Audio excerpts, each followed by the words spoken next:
Welcome to Moments with Marianne.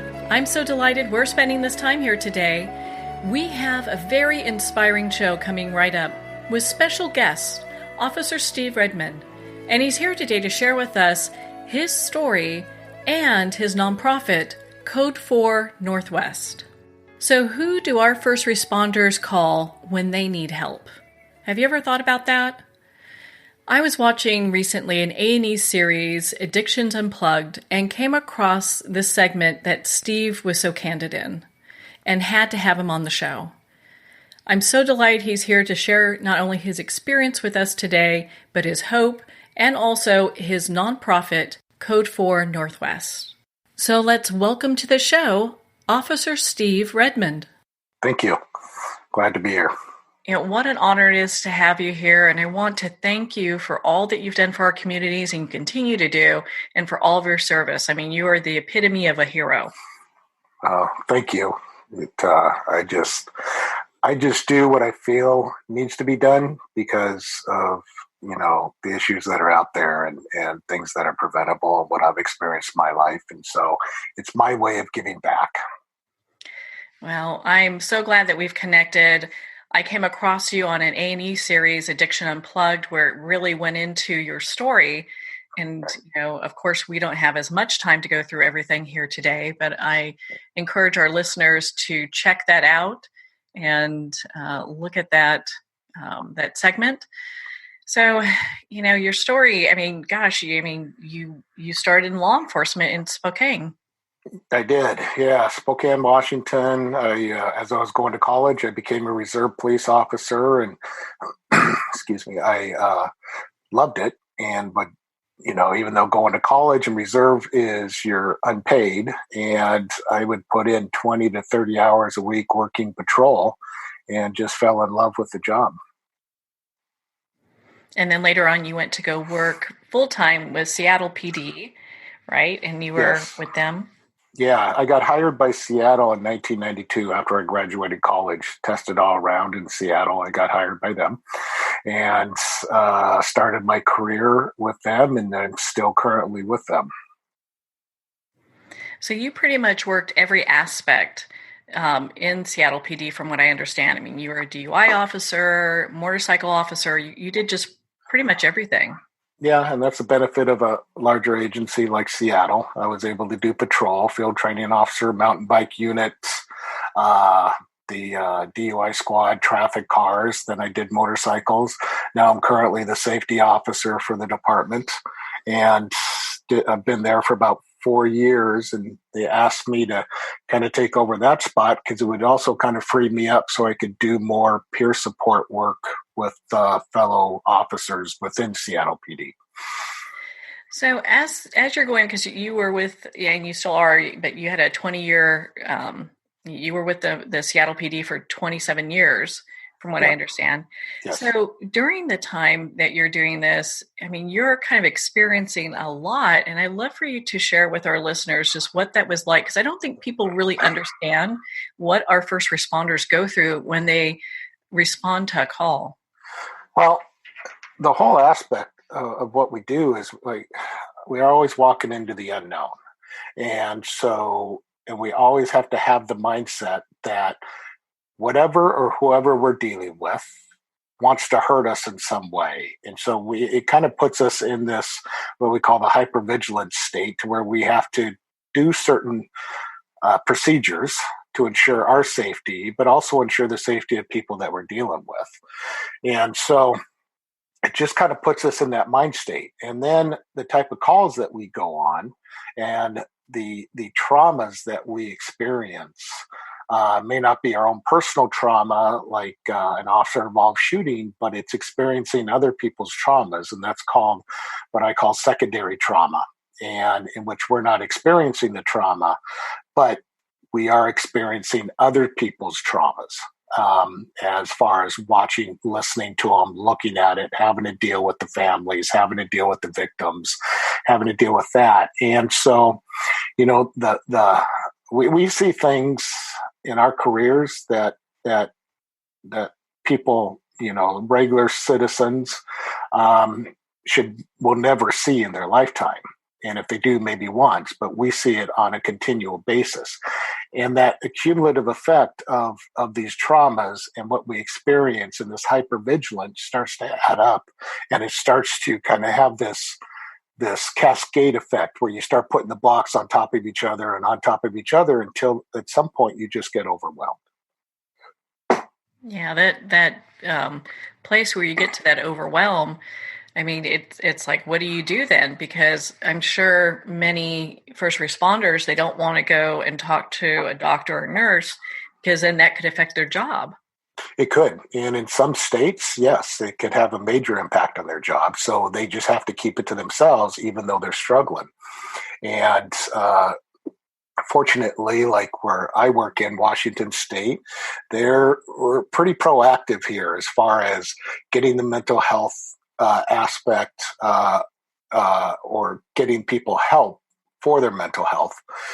And so the problem is this, and to be completely blunt, is that it's pride and ego. And that's what kept me from getting help for so long, was pride and ego. And it's that pride of, the culture is you're weak if you ask for help, because pull your big boy britches up and deal with the job, because that's what you signed on for, and deal with it. This is part of the job. And so it was always looked down upon, anybody asking for help, and it was a sign of weakness. And you never wanted to have that, moniker. And in the old days, you could go to your departmental psychologist and say, God, I'm really struggling. I'm stressed out. Went to this call, and they're saying, okay, yeah, great. We'll help you. But in the meantime, give us your badge and gun. We're going to put you on desk duty, and what we used to call the rubber gun squad. And then it's like, it's no longer confidential, because everybody knows you are having some sort of an issue. You may not know exactly what, but nobody wanted to go through that. And so it boils down to a lot of those factors where it's pride and ego, the sign of weakness, the culture. And so it's basically, just deal with it, buttercup, and more or less. And that doesn't work. Well, and the thing is from, what I've seen, what I've read from your website and with the series, it was really interesting because, our first responders are going through PTSD. They're having all this stress that they carry with them, and they're looking for that out. Well, they are. And the problem is, if you're considering they're looking for an out as far as help, or what type of out are you talking about there? Well, I'm more so, yeah, because that kind of left the door wide open there, but more so where they're trying to relieve the stress and kind of unwind or unload from what they've been through that day. Oh yeah. Yeah. It's, you get home from your shift, and if it was a bad shift, you end up a lot of times just isolating from your family or friends. And there's a great doctor out there, Dr. Gil Martin, who talks about, the hypervigilance, but then you come home, you sit in the big red chair, and you just sit there, and that's why you'll just binge watch TV, or you'll sit on a video game, or you'll just disappear, or you'll come home and you'll, be so stressed out that you need something to kind of help medicate that. So you'll have something to drink. And then as things get worse, that could progress into substance abuse. Doesn't necessarily have to be alcoholism, but it could progress into substance abuse, and or alcohol abuse especially. And that's a real thing. A lot of people come home and have a couple of drinks just to unwind. And which is, if it doesn't have a negative impact on your life, and you're still interacting with your family, still interacting with friends, and you're not, it doesn't have that negative impact, then I'm not saying that's a bad thing, but it's when it starts to have that negative impact, and you basically start to isolate and no longer are doing what you used to do that you enjoyed doing. What I had the ustas. I used to do this, I used to do that. Now I don't do anything. I just come home and sleep and just watch TV and sit on the couch and, whatever. And that's where it gets to be the bad part is, they're looking for that escape, and that's their coping mechanism. At what point through your journey did you decide, hey, I think I might have a problem. I need to really look at this? Well, there are a lot of red flags when I was starting my journey, and my journey still continues to this day. I mean, it's, and we can get into that here in a bit, but it really started to where, I always was a guy with a high tolerance. And my friends used to joke that, well, when Steve gets drunk, then we better quit drinking because that means we've had a lot. And then, like I did talk about during the episode, a bunch of my friends and I back in the day when you could do this, that we went out we took a half a shift off. We all went out and just kind of went down to our local bar row that we patrol and sat down there and drank and came back up and see what we could see what our BAC was and blood alcohol level. And I was high, which I thought I was going to be pretty low because I was in better shape than all of them, at least physically, and the way I was behaving and acting. And that was the red light that came on. And it's then I knew that I had an issue, but I didn't want to deal with it. Well, and at that time, like, how could you? Because you really kind of developed your own resource at this point, Right. to help people. Well, that was the thing too, is where do you turn to? Where do you go? I could Google best treatment centers in the country right now, and the ones that are going to pop up are the ones that are spending the most money to be the first ones that pop up. Does that mean they're the best treatment center? No, it doesn't. And so there is this whole notion of, who do you turn to? My family didn't know who to turn to because they saw what was happening. They saw that I was starting to spiral down, and who do they turn to? And unbeknownst to me, as I was starting to really spiral down, my wife for about 6 to 7 months was going to Al-Anon, and I had no idea. And because she knew something was there, she just didn't know what to do either. So she started going to Al-Anon.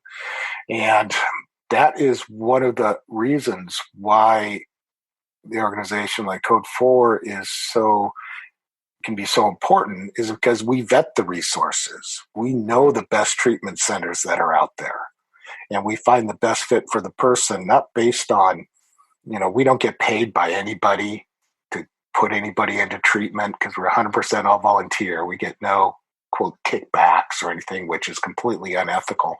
It's how do we find the best fit for the person so they don't have to try to do the research, get put through the ringer by a place that may not be good, and that then we kind of become their advocate and get them to the best place possible based on what they're presenting.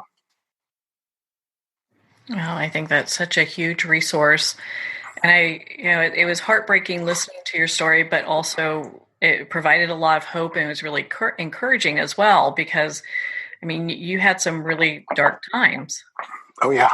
Yeah. And I suffer from a delayed onset of PTSD, because in that episode, we talk about, okay, yeah, I have this PTSD, accumulative trauma. But one thing is, a lot of the therapists didn't want to deal with my underlying childhood trauma.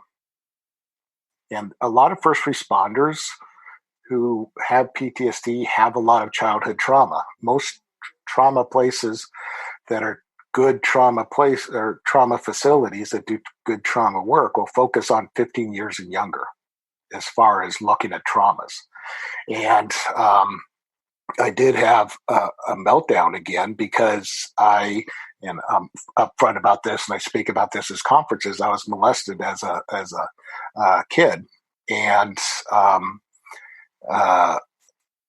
not by my parents, just put that out there or anything like that, or but nobody ever dealt with that. And then that started to surface up again. And I wasn't able to deal with it until I put myself into another program that dealt with those traumas. And it's Deer Hollow Recovery Center in Utah, which I went through there, and I got over 240 hours of just trauma work. And it was incredible. It changed my life, and to where I got to be truly happy, healthy, and able to move on with my life. And that's what a lot of things people don't realize is this trauma aspect doesn't necessarily have to be work trauma. That can trigger some things, but a lot of times it's childhood stuff that we didn't know was even there. And it doesn't have to be like what I went through, but it could be other traumas, and that anything that causes a spiritual, emotional, or physical pain can be considered a trauma. And so it was a good educational process for me, because I thought I knew about PTSD, and I go around the country and I speak at conferences about PTSD. But honestly, after I went through this program down at Deer Hollow, I had no clue of what it truly is, and then truly how to get the tools to combat its effects. Because it's always there. It's never going away. But you can control the effects of it. I just applaud you for your courage, because, I mean, a lot of people go through childhood trauma, and it's still kind of this taboo topic, to talk about, even though it's being discussed more now than it was 20 years ago. And thank goodness for that. But to have that compounded with workplace trauma, I mean, I can understand when people start to come a little unraveled at the seams, because it's just so much. Yeah, I mean, because you could look at two people who are dealing with the same trauma. One person is just fine going through that trauma, doesn't have much of an impact on them. Then the other person may start to fall apart because of it. Well, there's a reason for that. And is it from the childhood? Is it the accumulative effect? Is it something going on at home they can relate to, whatever? But that's where you get a good therapist, and good therapy can get to the bottom of it and kind of figure that out, and then work on that. Again, like I said, to give you the tools to be able to combat that, to get you beyond that. So when it does may possibly come up again, the memories are still there. The feelings might still be there. They just don't have the effect anymore. Yeah, it's not what's really in charge. You're more in charge of being able to deal with that situation or those emotions that are coming up. And it's in your story on Annie, you shared about how you got to a point where you were actually contemplating suicide, and how your wife was really the hero that day. Yeah. Yeah. And so, no, I was to the point of where I was, completely done. Brain was done. And by the grace of God, she just happened to call. She being a flight nurse, and usually can't call because she's out flying, and just happened to call at that exact moment in time. So if you want to call it and believe in it, but I believe that was a God shot. And I put the gun away, went in, sat in my living room, and unlocked the front door because I knew the fire department was coming. I know they like to kick indoors, and so I didn't want them to do that to me. So I just unlocked the door, sat in the living room, and they walked in, and I just looked at them and says, I don't know what to do. I need help. And they were great. And they took me to the hospital. Yes, I was a mental patient. I spent just about 4 or 5 hours there at the hospital, but had to talk to the social worker there.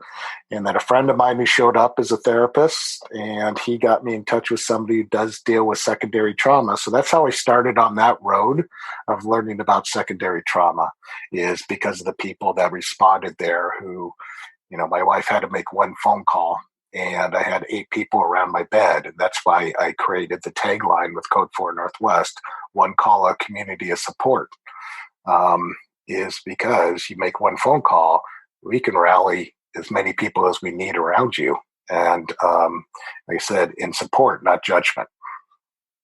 How encouraging that is, because especially as a first responder, I mean, it's tough enough going through that type of a situation, I would think.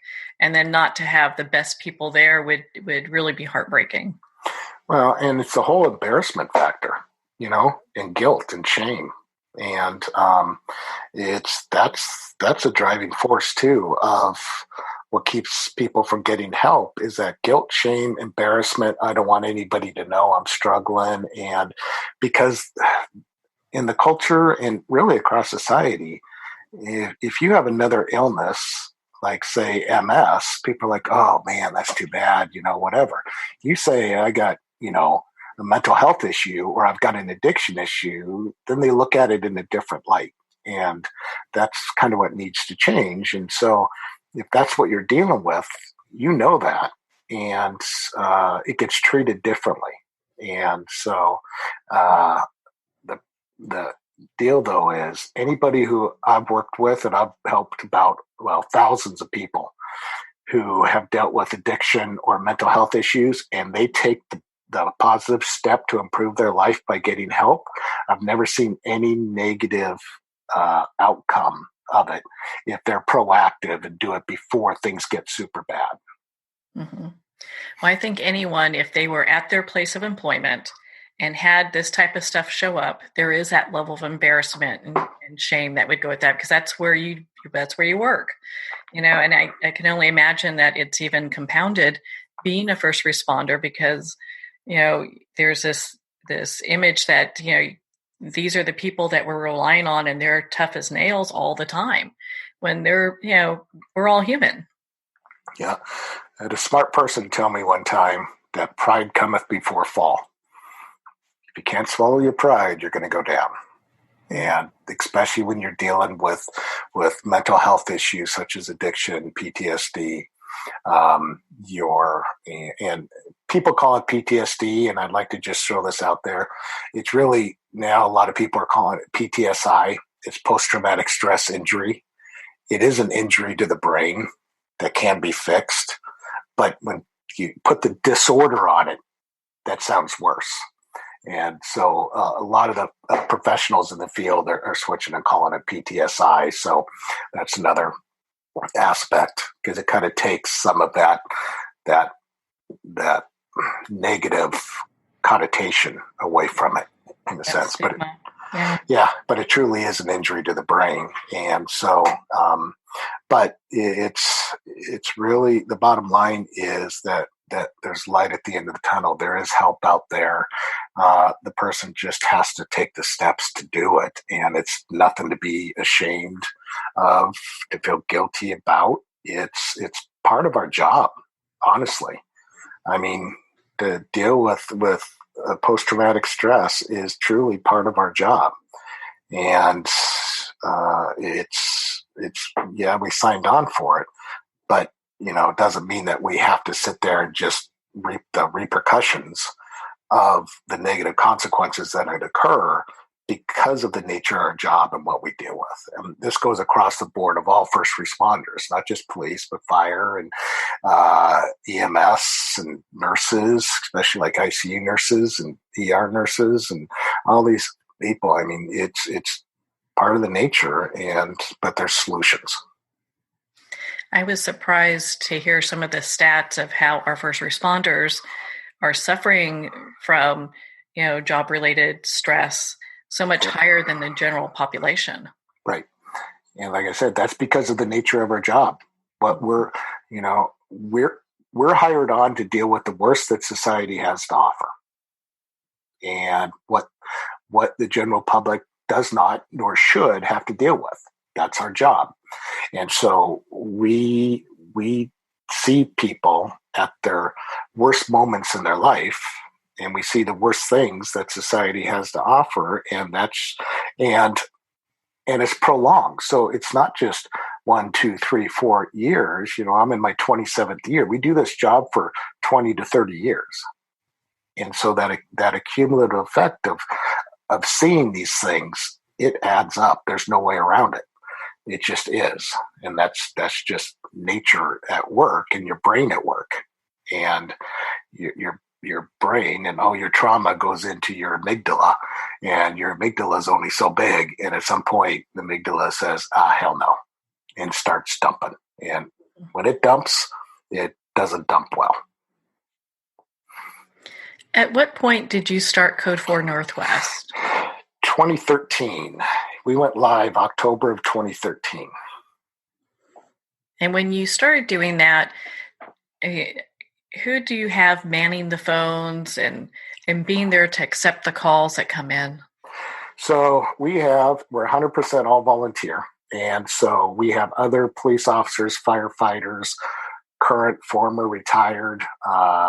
We have dispatchers. We have park enforcement officers. We have admin people who work in the industry, like work for police departments or fire departments. We've got Homeland Security. I've got Border Patrol. It's people who just want to volunteer to give back because they want to help.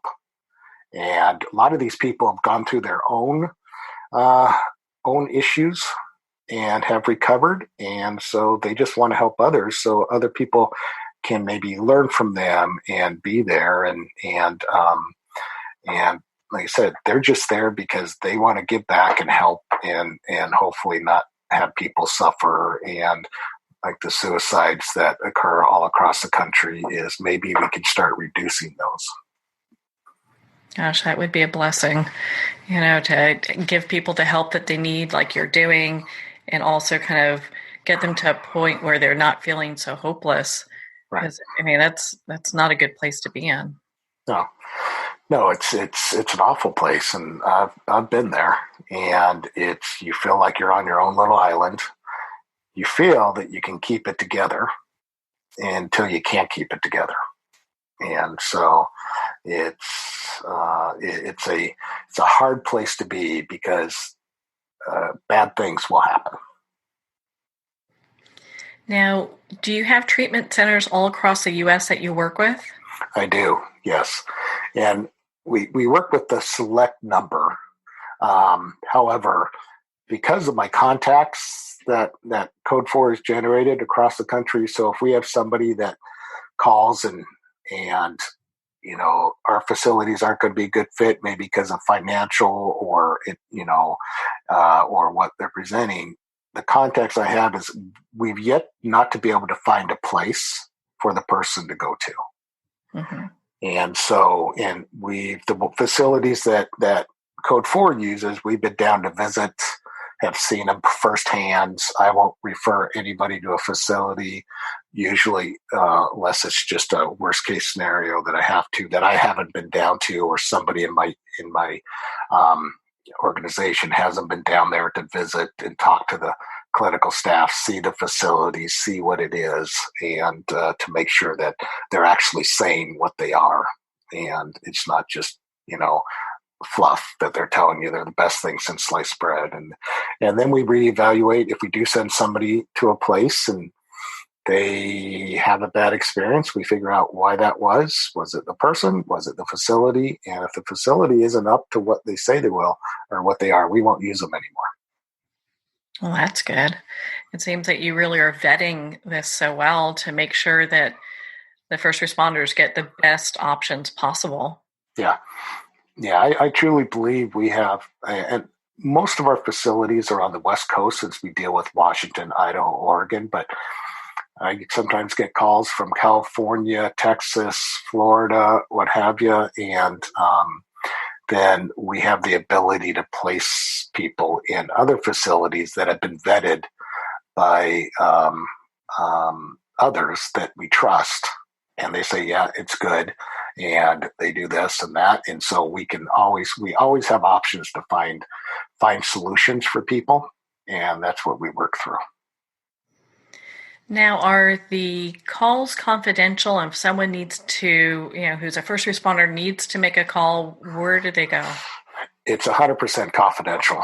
Yeah, we're covered under an RCW, Revised Code of Washington law from the state of Washington that says first responders who call our line, it's 100% confidential. We don't give out any information to anybody. That's very encouraging. That way they're not worried about how this is going to impact their life and their job. Right. Yep. And so they can call and talk, and they said it is a confidential call, and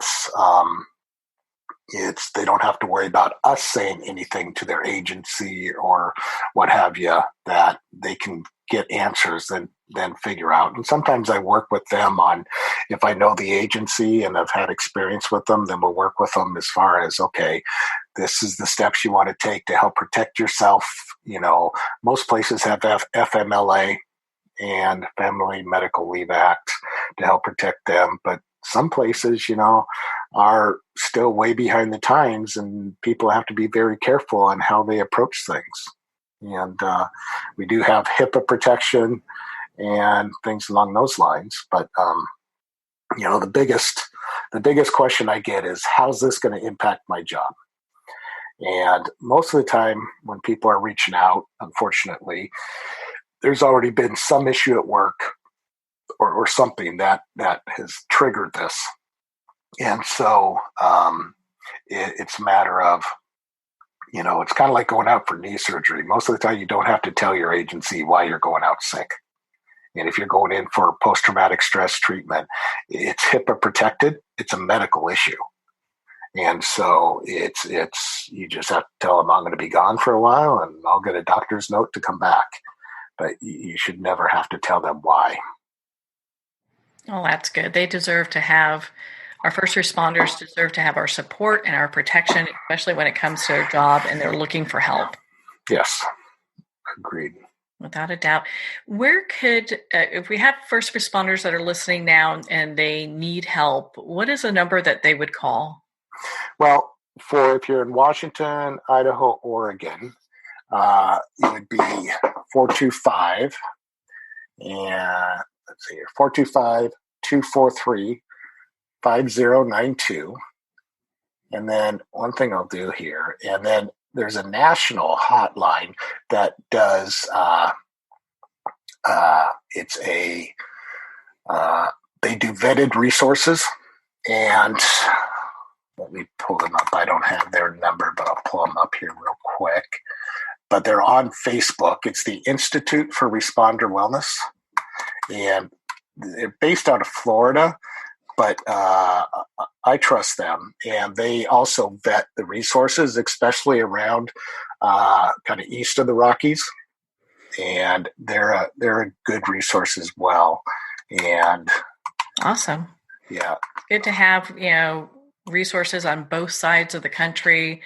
I know you cover quite a bit all over, but if someone says, "Hey, I think I want to reach out to someone in Florida," they have that resource available. Yeah, and they do the same thing that we do. They vet resources. They're not a crisis line. We're more of a crisis line response referral service. And that's one reason why I keep it Washington, parts of Idaho, Oregon, is because we can vet every resource in that region. Around the country, I have all the treatment centers vetted, and we don't mind taking calls for somebody who needs treatment. We have those vetted, but counselors and therapists, we don't have those outside of our region. I mean, we can help find them, but we haven't been able to vet them. So that Institute for Responder Wellness does have another database that deals with the rest of the country. Now, let's say, because a lot of times people will save up their vacation or use the Family Act to go ahead and address this. Do you have people that will actually fly in from out of state to see specific counselors, and it kind of keeps it a little bit more private? No, not because a lot of insurances, unless they're private pay, will not do that because of the cost. Okay. And because of licensing. However, like say if I'm dealing with somebody in Washington, I send 99% of my people out of the state for treatment. because I feel there's better treatment centers in other states that really focus on first responders, focus on trauma, and because a lot of places will say that, oh yeah, we deal with trauma. Yeah, we're dual diagnosis, co-occurring disorder, and they may get one therapy session a week for 45 minutes with a therapist. Well, that's not really dealing with trauma. Whereas, like, I went down to Deer Hollow Recovery outside of Salt Lake City, and like I said, 40 plus hours a week was just trauma work. They could deal with substance abuse, but it was just trauma work and intense trauma work. And they get down to the nitty gritty, and they specialize in first responders. And my belief, they're one of the better treatment centers in the country when it deals with first responders and trauma, or just trauma in general. It sounds like they really get to that core issue, because that's what everything else is kind of stacked on. Oh yeah. They get to it. They really peel things open, and then they kind of put you back together, and they give you the tools so that when you leave, you know how to handle things. And they do a really impressive job. How can the community either support or donate to Code 4 Northwest? They can go to our website, and that's www.code4nw.org. And there's a donation page, and so they can donate in there. And that's how we operate. We operate off donations, and all the money that comes in goes back out for trainings. And we do a lot of peer support trainings, and then also scholarships. And we've given out, we're up to probably about $40,000 we've given out this year just in scholarships to help people if they have a financial need, just to get them through the doors. And so I believe in trying to take that financial barrier out of the picture, so then there's no excuse. Yeah. And then they can focus on their recovery. Yep. Yeah. So people can do credit card, or they can send checks in there, but that's how we continue operating, keep the phone lines open and everything else. Then we do, one big fundraiser a year that we're doing this year on October 26th. And that just gives us our operating budget for the next year. And then donations that come in truly do help. But like I said, it doesn't go into anybody's pocket or whatever. And all the money that comes in goes right back out to operating and to get people where they need to be and the trainings that they need. I'm telling you, Steve, you are a hero to so many. I mean, you just not only to our community, but to our first responders. I mean, my goodness, what an astounding organization you have. Thank you. People say, you save lives, you do this. And I'm a firm believer, and people correct me when I say this, but this is my thought process. I don't save lives. I give people the opportunity or solutions so they can save their own life, because they've got to do the work. And that's it. It's just, I've done the work to be able to get good solutions, good options, and it's up to them to take it or not. And we'll help them however we can, but we're not going to do the work for them. That's true. It's a personal job, but you give them the opportunity to have that. Well, Steve, my goodness, I mean, we can talk about this all day. I'm so glad that we've been able to spend this time together to talk about your organization. Thank you so much for taking the time to be on the show with us here today. Oh, no, thank you. I really appreciate it. And it's an honor, and any chance we get to kind of let people know that, hey, there's solutions out there. You just got to look, and you don't need to struggle. Then I'm all for that, and whatever we need to do to help spread that message. And that's why we're here, and more people. I'd love to see more people get involved, and more states even start what I started with Code 4 and starting to do their own thing. And just so, because it's all these issues are solvable. It's just when you're in the issue, you just can't see that end of the tunnel. Yeah. And so sometimes you just need to be kind of taken by the hand and guided around to where you can see like, oh, okay, it's scary, but wow, thank God I did it. And there's the opportunity to do with people that you can trust too, which is a big thing. It's not somebody who's just, answering the phones. I mean, as you said, when we first started our discussion, it's other first responders who are actually picking up that phone and helping. Oh yeah. Yeah, absolutely. So, I mean, it's perfect. And so, yeah, it's, whatever we can do. And, we're a small little group, but we do impact a lot of people, and we're just here to try to help. And if we can't help somebody, we'll try to find them other options that maybe they can turn to get the help they need. Well, Officer Steve-Redmond, thank you so much for taking the time to be on the show, not only to be so candid about your story, but to share with us what our first responders go through. With that awareness, we can also help. And of course, you want to see about donating to Code 4 Northwest. Their website is code4nw.org for more information. Well, we're at the end of our time today. I would like to thank everyone for tuning in. You're listening to Moments with Marianne. And remember, make every moment count.